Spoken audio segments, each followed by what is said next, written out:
Gas সংকটের আরও অবনতিতে বিদ্যুৎ উৎপাদনে ধস, থমকে গেছে শিল্প উৎপাদন ও সরবরাহ ব্যবস্থা, অতিষ্ঠ জনজীবন। প্রান্তিক মানুষের চিকিৎসা সেবা নিশ্চিতে কাজ করছে সরকার। চিকিৎসায় প্রযুক্তি ও মানবিকতার মেলবন্ধনের তাগিদ প্রধানমন্ত্রীর। এবং বঙ্গবন্ধু শেখ মুজিবের মৃত্যুবার্ষিকীতে নিরাপত্তা চাদরে ঢাকা ধানমন্ডি ৩২, অপ্রীতিকর ঘটনা এড়াতে সতর্ক অবস্থানে পুলিশ ও র্যাব। আমন্ত্রণ চ্যানেল এস দেশের কথায়, সঙ্গে আছি আমি শাহনেওয়াজ সরকার। শুনছিলেন শিরোনাম, এবার বিস্তারিত।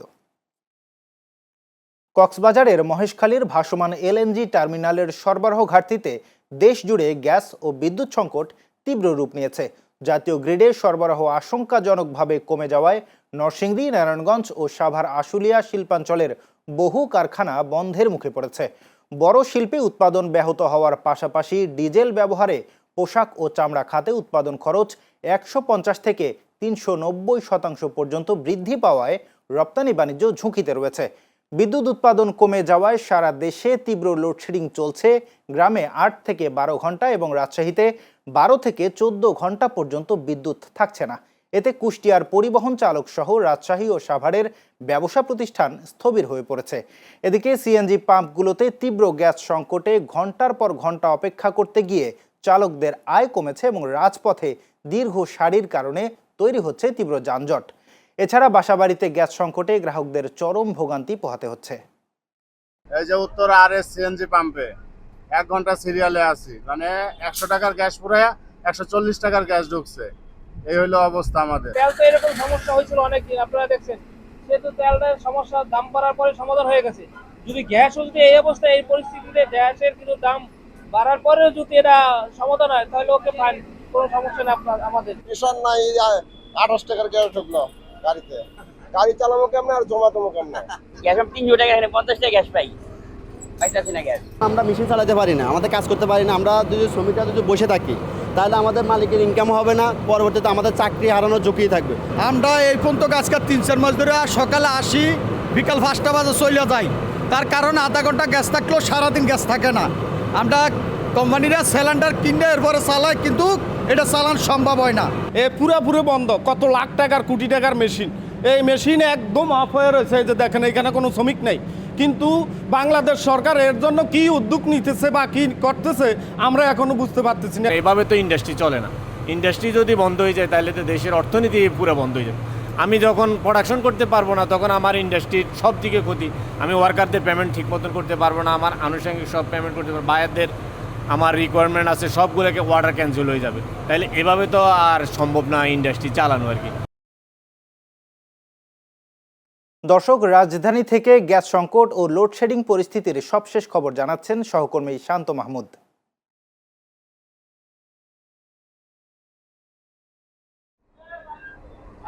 শাহনেওয়াজ, সকাল থেকেই কিন্তু রাজধানীর বিভিন্ন ফিলিং স্টেশনে কিন্তু তীব্র লাইন এবং দীর্ঘ সারি আমরা যানজটের দেখেছি। আমরা সকাল থেকেই আব্দুল্লাহপুর সহ উত্তরার বেশ কয়েকটি ফিলিং স্টেশন ঘুরেছি। এই মুহূর্তে আমি আব্দুল্লাহপুরের একটি ফিলিং স্টেশনে রয়েছি।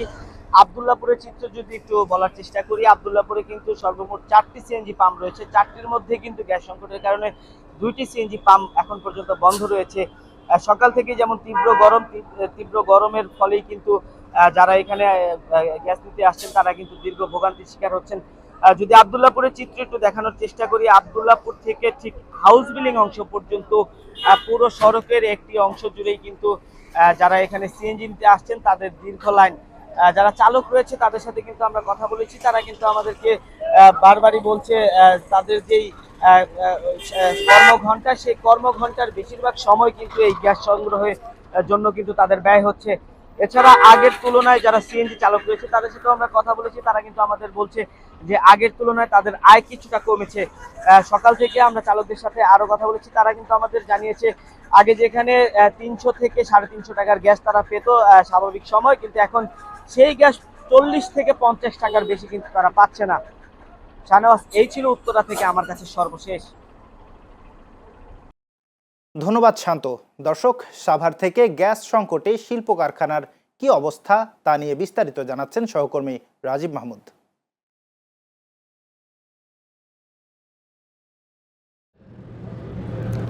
ধন্যবাদ শাওনাজ। আমি এখন রয়েছি সাভার হেমায়তপুরের একটি শিল্প কারখানার ভেতরে। আমরা সকাল থেকে বিভিন্ন শিল্প কারখানা পরিদর্শন করেছি। আমরা দেখতে পেয়েছি অধিকাংশ শিল্প কারখানায় গ্যাস এবং বিদ্যুৎ সংকটের কারণে বেশিরভাগ মেশিন তাদের বন্ধ রয়েছে, তাদের উৎপাদন ব্যাহত হচ্ছে। আমরা কারখানায় কর্মরত শ্রমিকদের সাথে কথা বলেছি, তারা আমাদেরকে জানিয়েছেন গ্যাস এবং বিদ্যুৎ সংকটের কারণে তারা কাজ করতে পারছেন না, তারা মেশিন চালাতে পারছেন না, যার কারণে তাদের সারাদিন বসে বসে সময় পার হচ্ছে। এভাবে চলতে থাকলে বেশি দিন হচ্ছে তাদের চাকরি থাকবে না, চাকরি হারানোর শঙ্কা রয়েছে বলে তারা জানিয়েছেন। আমরা একজন কারখানার কর্মকর্তার সাথে কথা বলবো। আচ্ছা, গ্যাস আর বিদ্যুতে কী সমস্যা রয়েছে? গ্যাস আর বিদ্যুৎ আমাদের মূল সমস্যা হলো আমরা উৎপাদন অব্যাহত হচ্ছে, আমরা সময় মতন প্রোডাকশন দিতে পারছি না। তো মাননীয় প্রধানমন্ত্রী তারেক রহমানের কাছে আমার একটি আবেদন, আপনি যদি শিল্প বাঁচাতে হয় তাহলে গ্যাস আর বিদ্যুৎটা আপনি আমাদেরকে সলভ করে দেন, আমাদের শিল্প বাঁচবে, দেশ বাঁচবে। ধন্যবাদ আপনাকে। তো শুনছিলেন তারা কিন্তু এমনটাই দাবি করছে যে যদি দ্রুত সময়ের মধ্যে সংকট নিরসন না হয় তাহলে তারা বিদেশিক যে অর্ডার রয়েছে সেই অর্ডারগুলো কিন্তু তারা ডেলিভারি করতে পারবে না। সেক্ষেত্রে তারা লোকসানের মুখে পড়বে, তারা লোকসানের মুখে পড়লে দেশের অর্থনীতিতে চাপ পড়বে। এসব কথাই আমাদেরকে জানিয়েছেন। এই ছিল আমার কাছে সাভার থেকে গ্যাস এবং বিদ্যুৎ সংকটের সর্বশেষ। শাওনাজ। রাজীব, আপনাকে ধন্যবাদ। দর্শক, এবার রাজশাহী থেকে গ্যাস সংকট ও লোডশেডিং নিয়ে সেখানকার সবশেষ খবর জানাচ্ছেন সহকর্মী রাজু আহমেদ।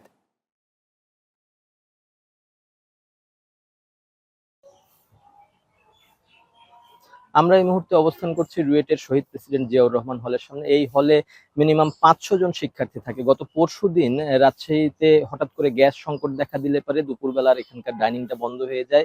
বিকল্প ব্যবস্থা অর্থাৎ খড়ির কোনো ব্যবস্থা না থাকায় গ্যাস সংকটের অভাবে এই ডাইনিংটা বন্ধ হয়ে যায়।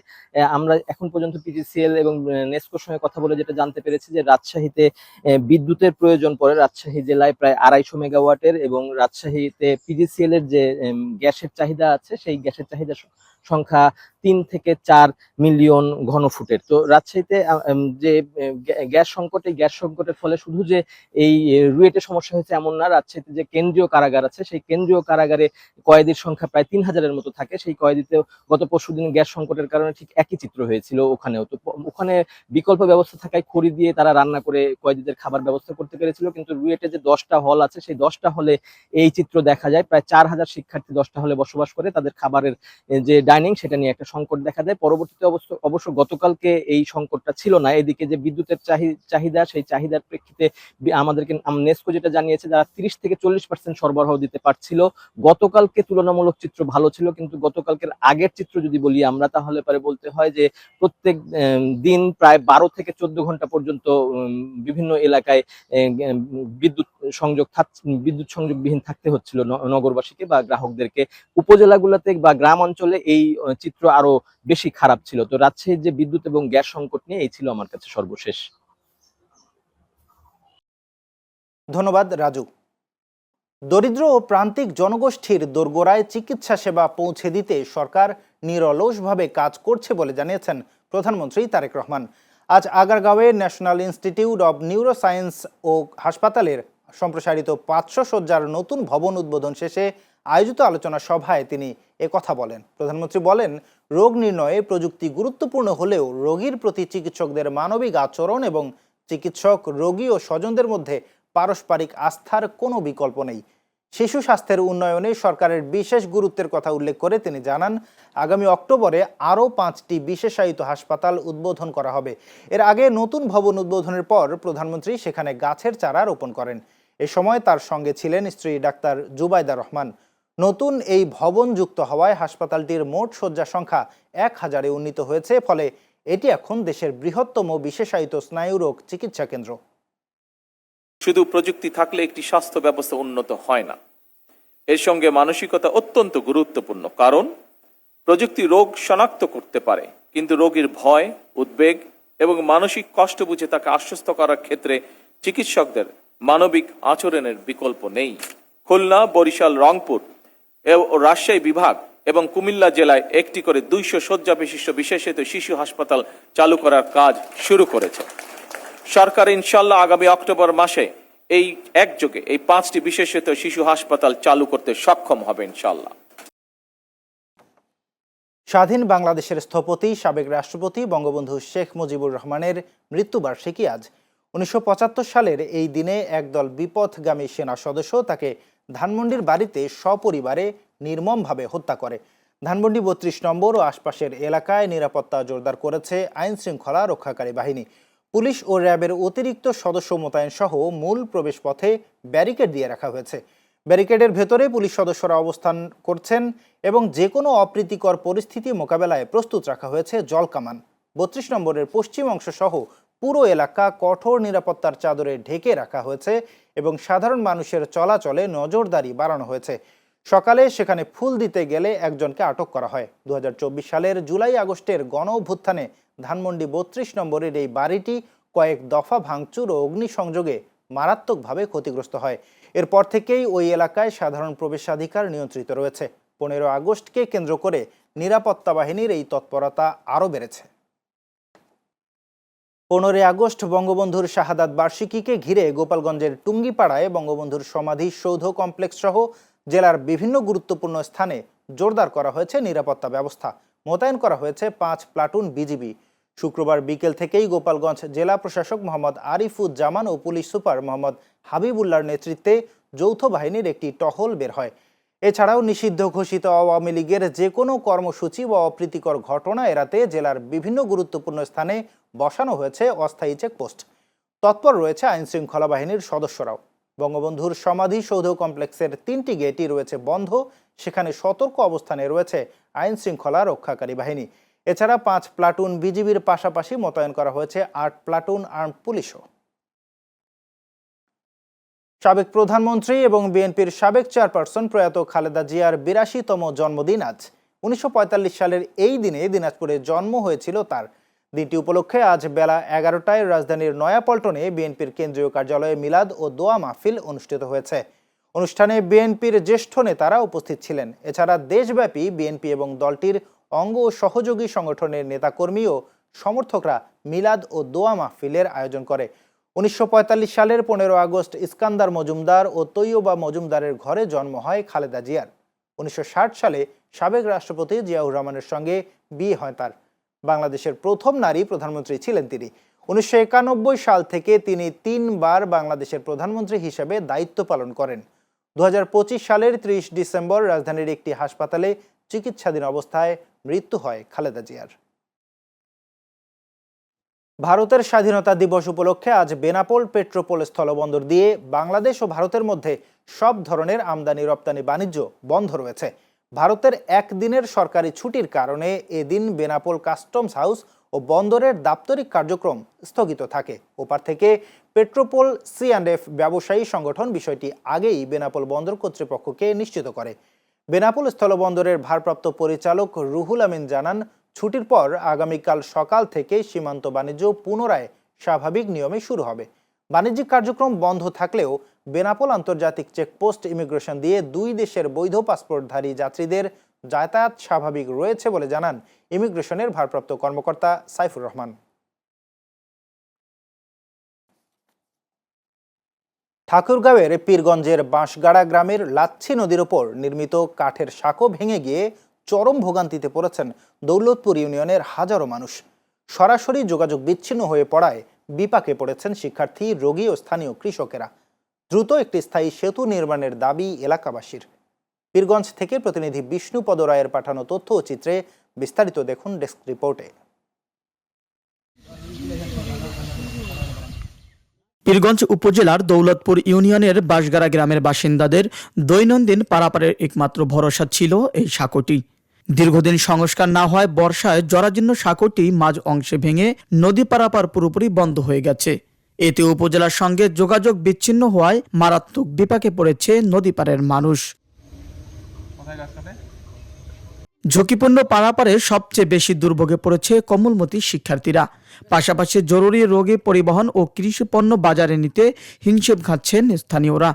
বাধ্য হয়ে তাদের অতিরিক্ত 7 কিলোমিটার পথ ঘুরে যাতায়াত করতে হচ্ছে। এতে সময় ও বাড়তি খরচ দুটি গুনতে হচ্ছে। আমাদের এই বাঁশগাড়া লাসি ব্রিজটা, এটার জন্য অনেকবার দৌড়াদৌড়ি করছি। একবার 5 বছর গেছে, এটা করছিলাম ভাঙে গেছে। আবার 5 বছর করলাম, ব্রিজটা করছিলাম, এটা আবার ভাঙে গেল। এইবার আমরা করতে পারতেছি না। এই ব্রিজটার জন্য আমাদের খুব অসুবিধা হয়, আমরা ভয়ে ভয়ে স্কুলে যাই, কখন আমরা পড়ে যাই তার মধ্যে ঠিক নেই, আমাদের খুব যাইতে সমস্যা হয়। এই ব্রিজটা আমরা সরকারের কাছে প্রার্থনা করি আমাদের এই জন্য এই ব্রিজটা ঠিক করে দেয়। মেম্বার চেয়ারম্যান গুলাকে যখন ভোট দিই তখন বলে যে দিব দিব, তা যখন ভোট হয়ে পাশ হয়ে যাচ্ছে তখন আর কোনো কানগোজ লড়াই না। খুব আমার টেনশন এখানে, খুব টেনশনে আছি। একটা মহিলা পরে মারা গেল। যে আমাদেরকে এই ব্রিজের পার হয়ে কৃষি খামার মনে করে কৃষির কাজকর্ম করতে হয়, যাওয়ার জন্য খুব অসুবিধা হয় এই ব্রিজ ভাঙে যাওয়াতে। আমরা বহুবার এটা চেষ্টা করছি, বা বাঁশ এই দিয়ে বহুবার বানাইছি, করছি, 2বার কাঠ দিয়ে বানাইলাম, বানার পরেও এবার মানে সব কিছু ভাঙে গেছে। এখন আর মানুষ কেউ যাইতে পারে না, বাচ্চা কাচ্চা স্কুল ঘাটে যাইতে পারে না। ওই পাশে যাইতে পারতেছি না, পড়ালেখা অনেক অসুবিধা, হেলে হেলে নদী পার হয়ে যাইতে হচ্ছে। এখন পানি যদি ভরপুর হয় তখন কেমনে নিয়ে যাব বলেন। আমাদের এই নাসির ব্রিজ ভাঙে যাওয়াতে বাচ্চাগুলো স্কুল যেতে পারছে না।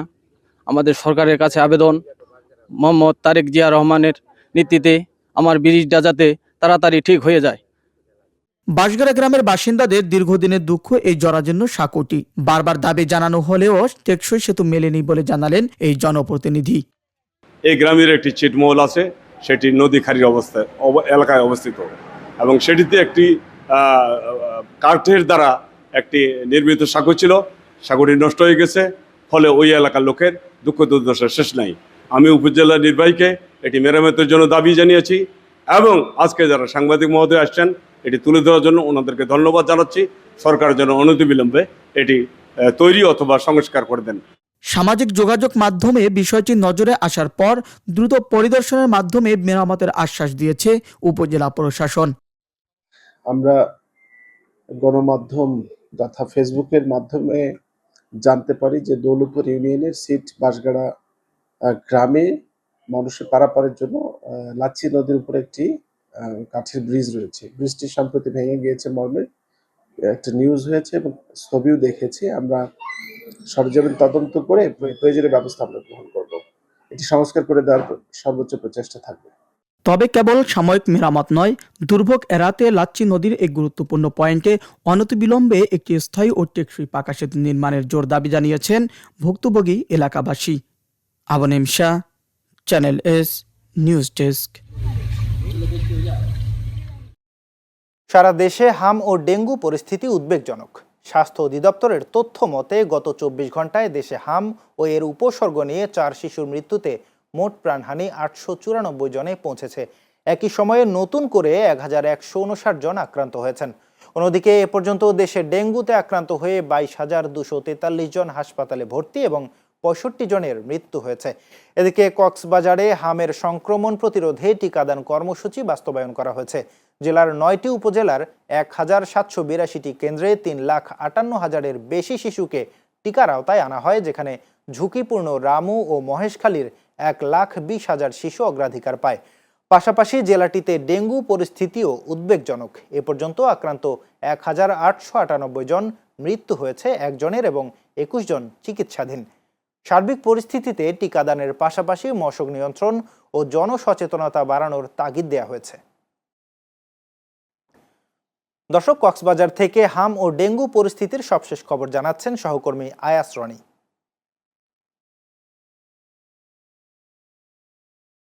আপনাকে ধন্যবাদ। আমি এখন অবস্থান করছি কক্সবাজার সদর হাসপাতালে।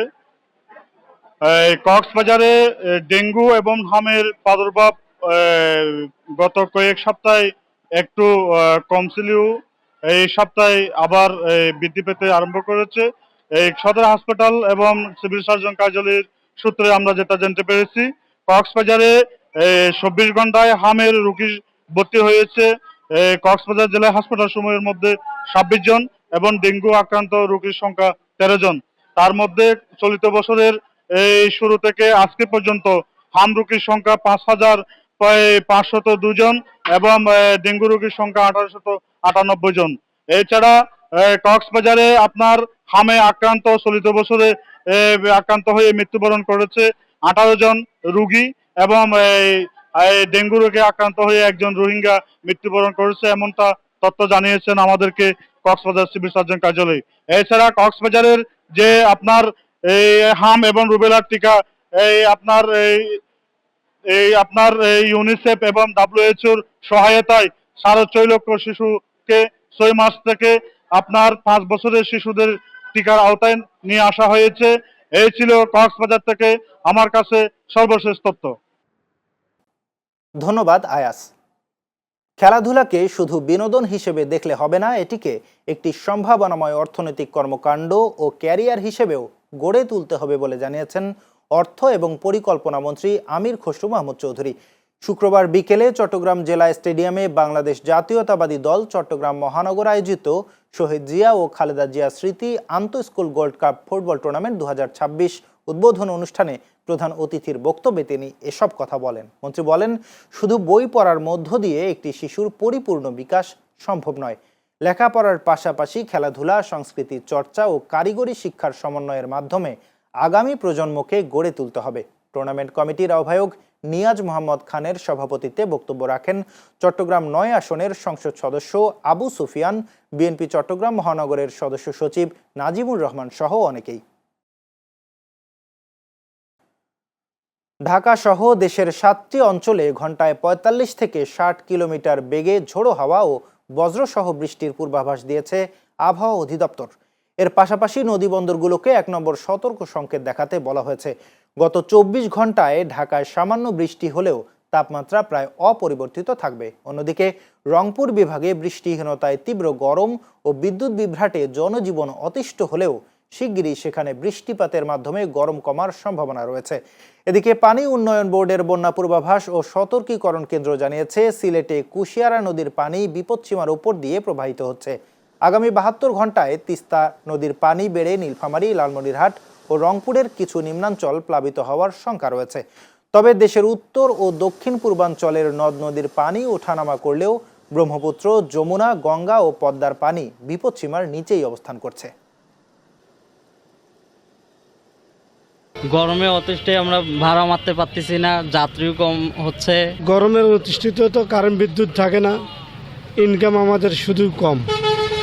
বিদ্যুৎ না থাকার কারণে আমাদের তো গাড়ি চলে বিদ্যুৎ দিয়ে। কারেন্ট নিয়ে সমস্যা, গরম এমনি তো রোদ গরম, আবার মনে করেন যে কারেন্টও থাকে না। বাসায় নাইট ডিউটি করি, বাসায় যে একটু ঘুম পারবো কারেন্ট চলে যায়।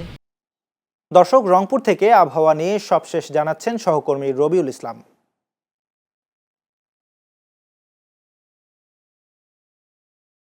জি, আপনাকে ধন্যবাদ জানাচ্ছি। আমি এই মুহূর্তে দাঁড়িয়ে আছি রংপুরের মডার্ন মোড় এলাকায়। এটা কিন্তু ব্যস্ততম একটি মোড়। আপনাকে এটি জানিয়ে রাখি যে রংপুর বিভাগের কিন্তু যে কয়টি জেলা, এখান থেকে কিন্তু ডিভাইড হয়ে কিন্তু বিভিন্ন জেলায় কিন্তু যাওয়া যায়। আপনার কিন্তু আমার হাতের ডান পাশে যে রোডটা, এটাতে কিন্তু লালমনিরহাট, ঠাকুরগাঁও এবং পঞ্চগড় যাওয়ার কিন্তু দিনাজপুর যাওয়ার কিন্তু রাস্তা।